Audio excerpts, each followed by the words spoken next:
Bright sunlight flickered off a sparkling aquamarine sea that rose and fell against the rocky outcrop where Petra stood naked but for a knife and bag attached to a wide belt resting on her hips. Her eyes squinting against the glare, she took a moment to savour the sun's warmth, check the blade and burlap bag, fill her lungs, and plunge in. Diving deep, the pressure increased, holding her in the way she enjoyed so much. With long, slow strokes, she was soon fanning along the sand-covered ocean floor, pushing plumes of white sand behind her.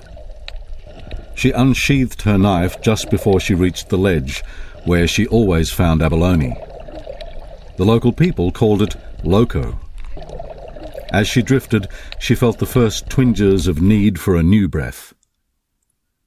Flicking the tip of her knife under the flat shellfish, she upended a dozen, turned to collect them, and floated them into her bag.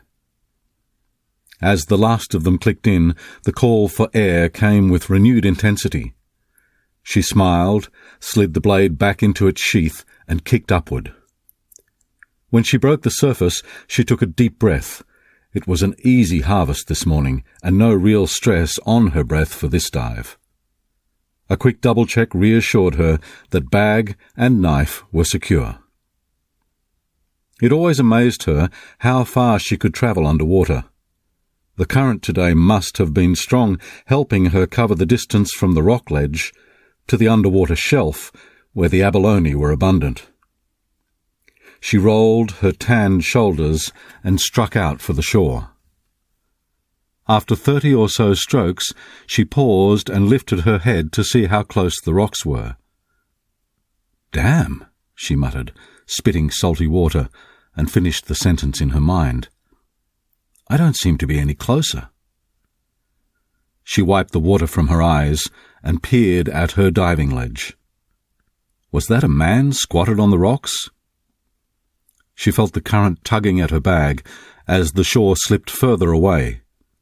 It was a man, indistinct but certain, squatted on the stone ledge with a wavering ripple disturbing the air above him.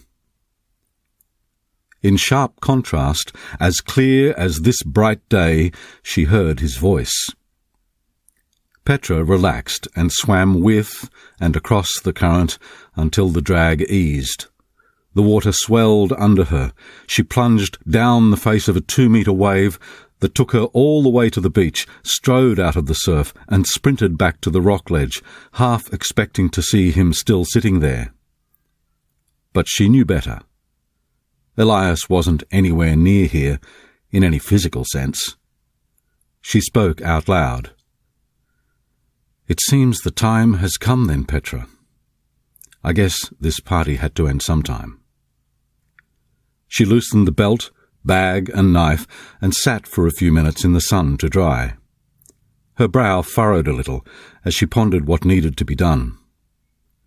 Pulling a simple white cotton shift over her shoulders, she removed the bag and knife, slipped the knife into the bag, and stood to draw the belt secure once again around her waist. She stepped down from the rock ledge and strode along the perfect white sand, leaving the only footprints that beach would see for a long, long time.